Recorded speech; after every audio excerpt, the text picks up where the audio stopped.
Hello, everyone. Welcome to Real Women Love Sports, and this is Tiffany. I am short a co-host today because, as many of you may know, Mr. Barnes is also a fireman, so he's out right now. I guess saving lives and pulling people out of burning buildings. Who knows? But he is going to call into the show when he gets a moment so that he can participate with us. But if you want to go ahead and give me a call, my guest call in line is 805-727-7099. So, welcome to the show this week. We are going to cover a few things. One of the big things that I know we're going to cover, and I told everyone we were going to discuss, is going to be our fantasy football league. So our fantasy football league will be starting this year. We have about 2 days left before our draft.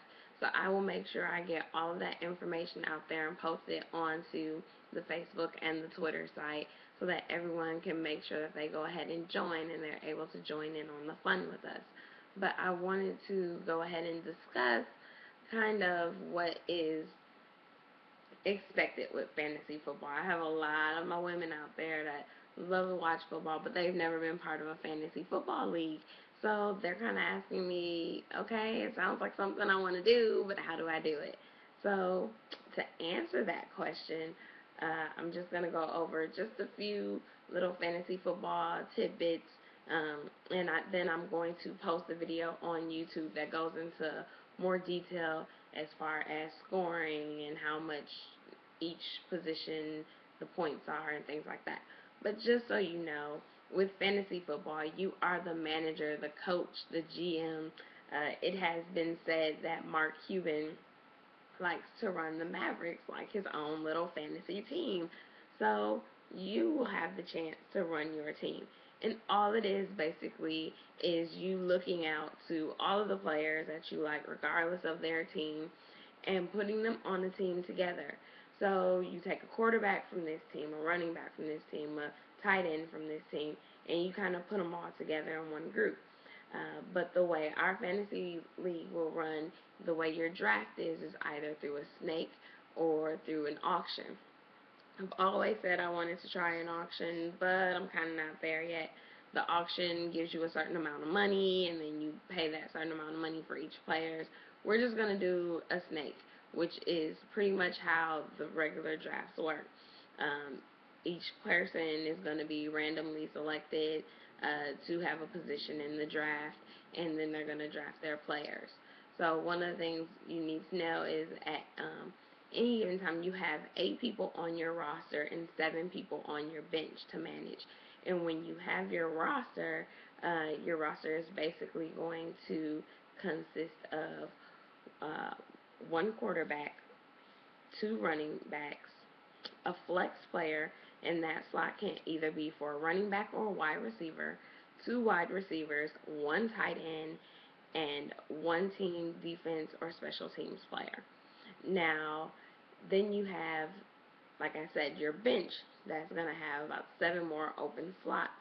Now, the reason that you have this kind of area is because if you get a player that gets hurt, that's injured, if you decide that player is just not playing the way you want them to play, you can bench those players and pull other people off of your bench.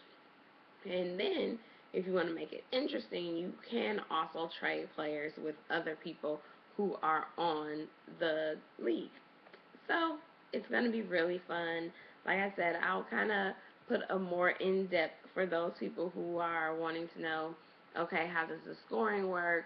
Um, just think of it this way: if they do something positive, you get a point. They do something negative, points get deducted away. The person who wins that fantasy league, it's weekly, who has the most points during the week, and then during the playoffs, it's 2 weeks. They add up the points for 2 weeks. Um, so, like I said, I'll put a more in-depth, video up on YouTube going into all of the scoring things and all of that. But let's see, we have someone on the line.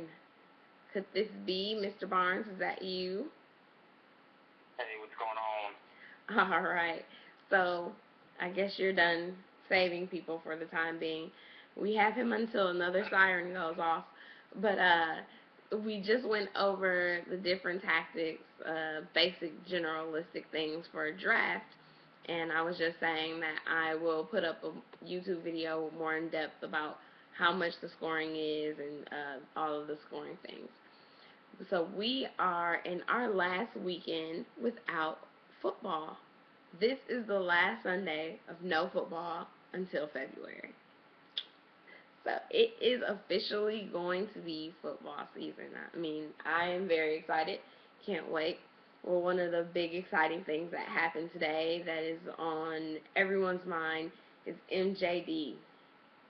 MJD ends his holdout. Uh, for those of you that have no clue what I'm talking about, Maurice Jones-Drew, who plays for the Jaguars, has been on like this 38-day holdout with his contract. He is, I don't know, it kind of is giving me like deja vu to T.O. and the Eagles, but it's just, it was not a good look for him. I'm really not sure who his management team is, and I'm going to look into that because it's just too deja vu-y for me. But he basically last year led the league in his, he just decided since he did that, he wanted to renegotiate his contract. And it's the same thing that T.O. did when he was with the Eagles. So he initially signed his contract, and he was on schedule to make about, $4.45 million in 2012, and then $4.95 million the next year. His entire deal was a 5-year contract, $31 million to be paid to him within the next 3 seasons. So about $22 million of that he got in the last 3 seasons. So the owner, he went to the owner and basically decided to tell them, I led the league and this is how great I am, so I want you to renegotiate my contract. And the owner kind of looked at him, laughed, and said, what you are going to do, whatever you decide, this will hold out. It's not going to move our needle one bit. The train is leaving the station. You better run and get on it. Is what he was quoted saying. The train is leaving the station. You better run and get on it. And this is a. Go ahead. No, this is the first I've heard of it. But anytime a player wants to hold out, it never ends up good. It doesn't, and I can't even recall the time where it has. I'm sure that a few times it has, but especially if you're holding out for that long, then definitely, definitely that team is not going to budge. They said their piece. They like, look, this is what's going on. This is why we're not doing this. Oh well, and I'm not even sure why. I understand what you're being such a good player like he is. But at some point in time, you still have to be humble, because even when you do a lockout and you decide, okay, I'm gonna go ahead and go with this team without renegotiating the contract, you still have to think about the environment on the team and and that locker room. And that cannot be a good thing.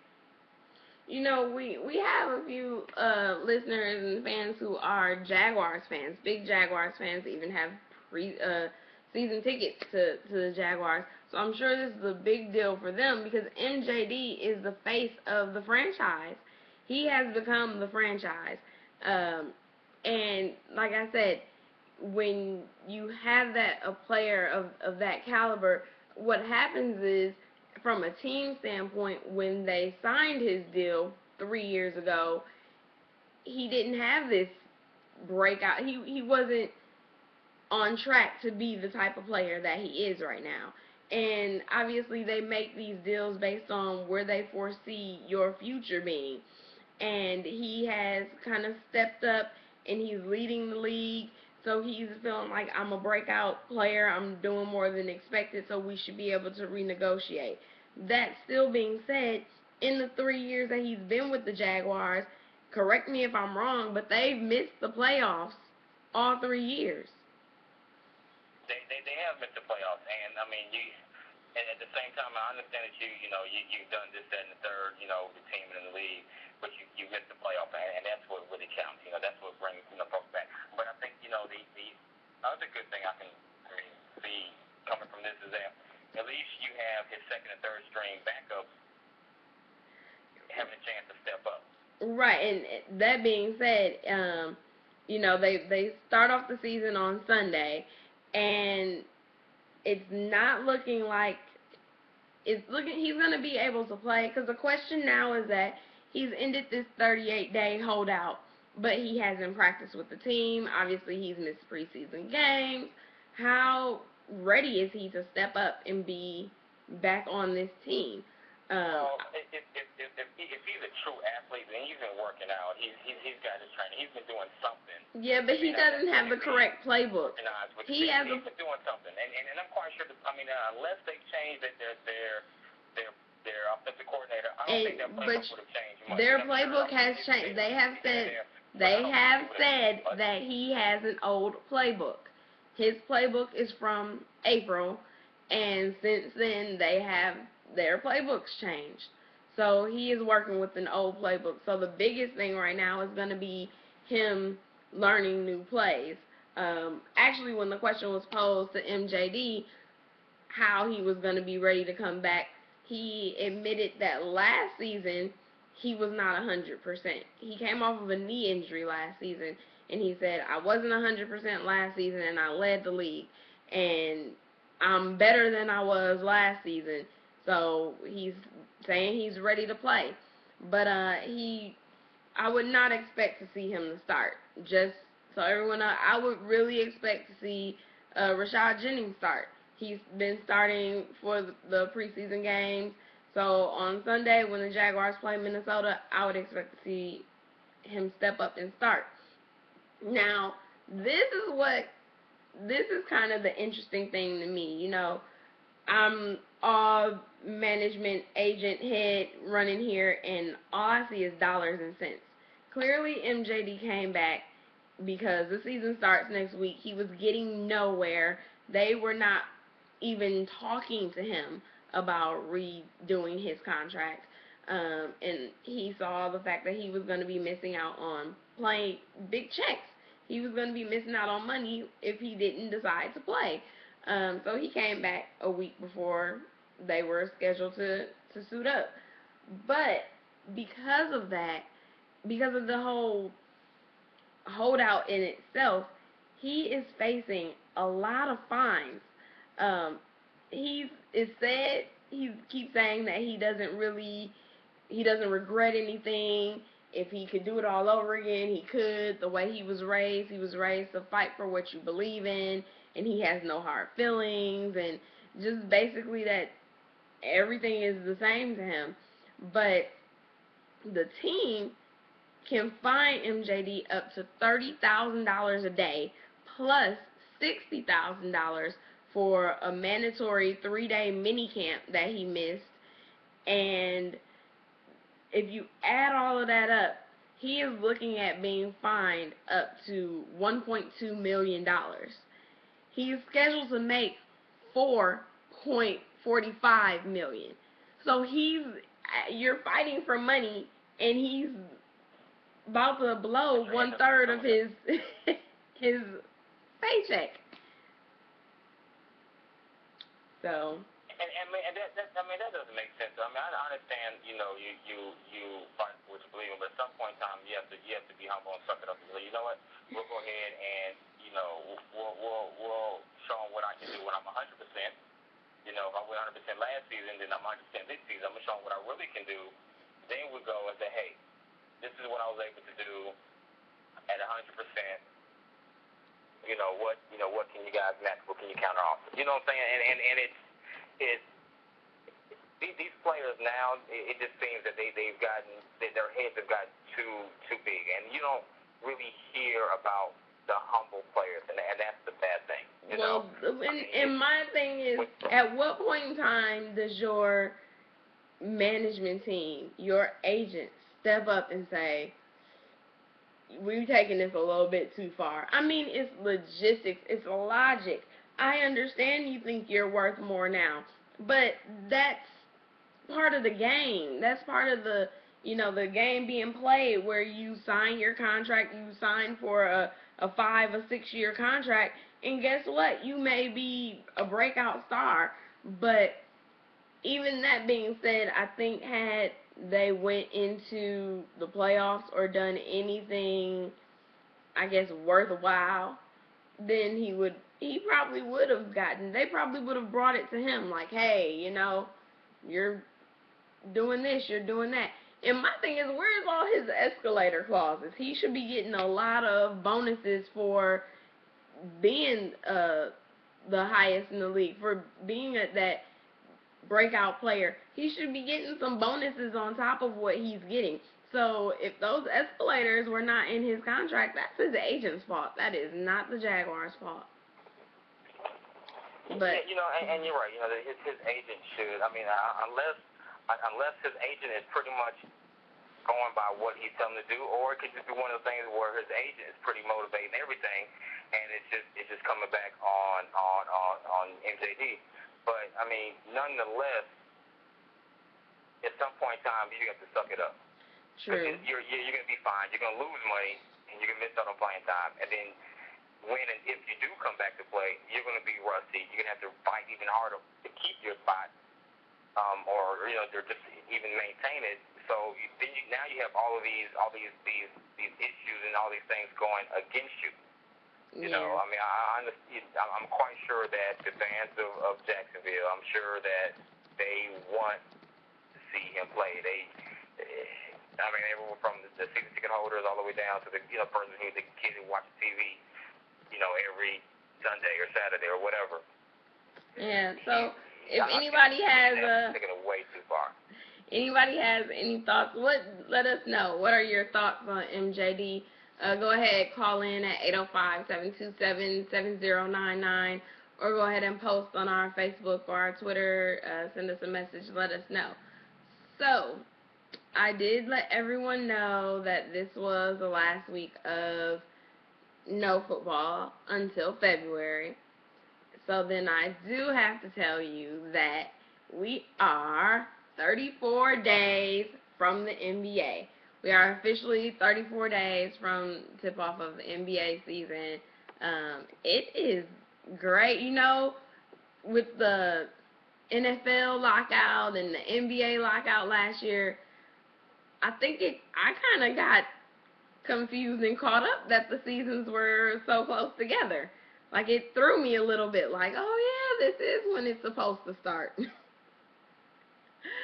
So, we are 34 days from the NBA, and 34 days from the NBA, and a month after Dwight Howard has been traded to the Lakers, we get a one-page ad from Dwight Howard in the Orlando Sentinel as a thank you to the Orlando fans.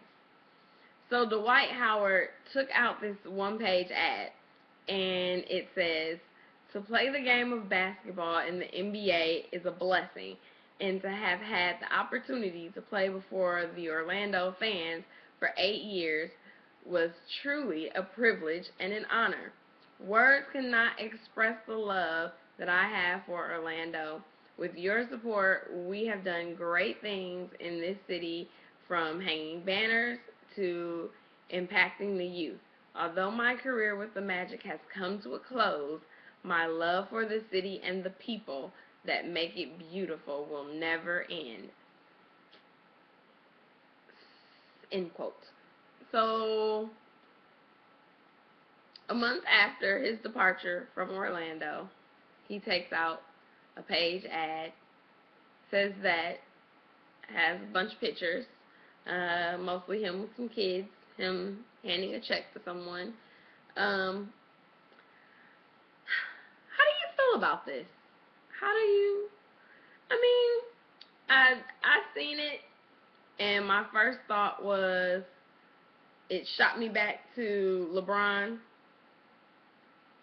and his television ad with the "I'm leaving and I'm going to Miami," and I saw this as kind of a polar opposite, where Cleveland kind of felt like LeBron was giving them the big major middle finger and just deserting them.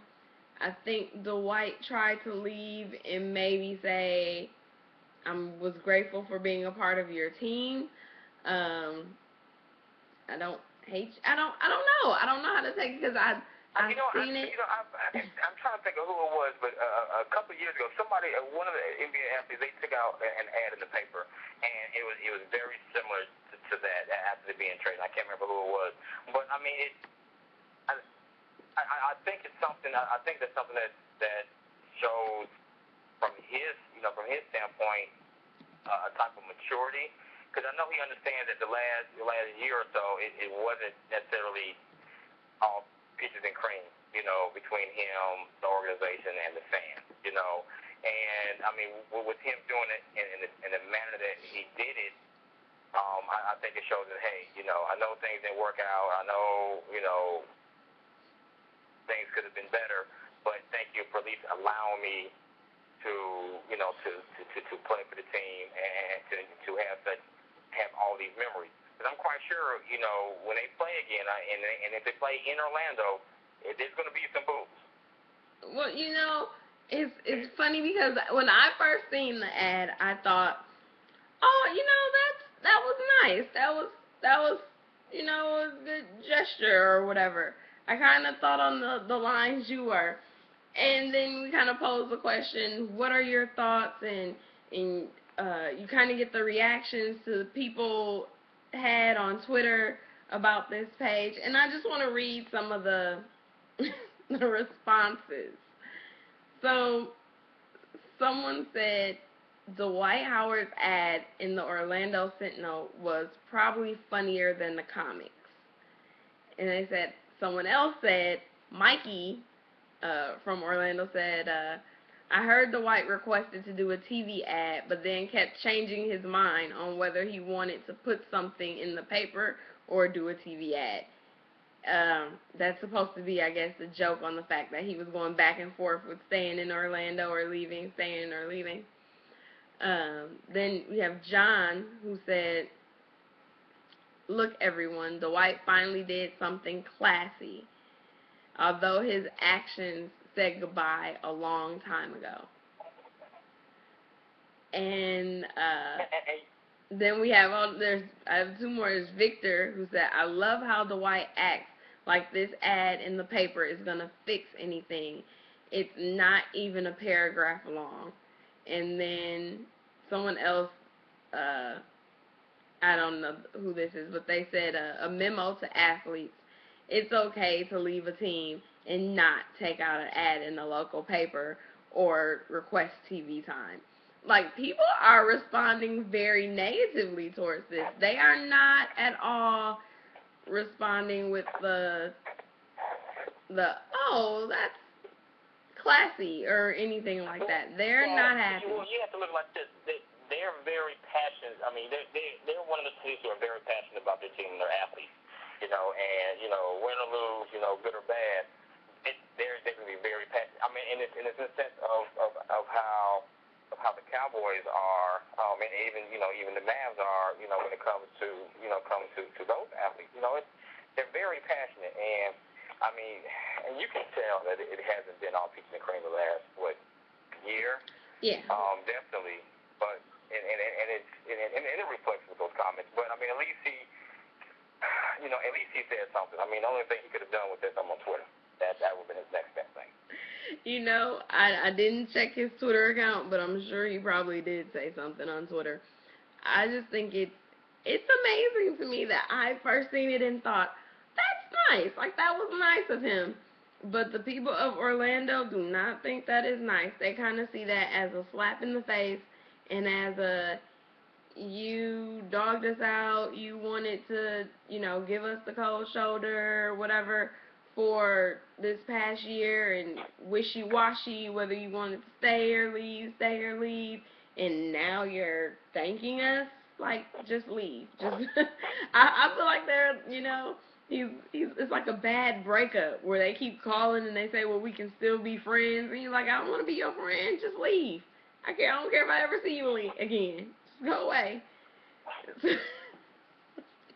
I mean, but pretty much that's what it is. I mean, when we definitely playing for a pro team, that's what it is. That's how the fans look at it. It is, you have a relationship between that player and and those fans, the organization, because they're going to see you at your worst, they're going to see you at your best, and they're going to pretty much know. They're going to know you. They're going to know what type of person you are. It's pretty much like a relationship. That's what it is. And so for those people to feel the way or express the way they feel like that, then definitely it was a bad breakup. It's just weird because when Ray Allen left the Bucks, I was in Milwaukee.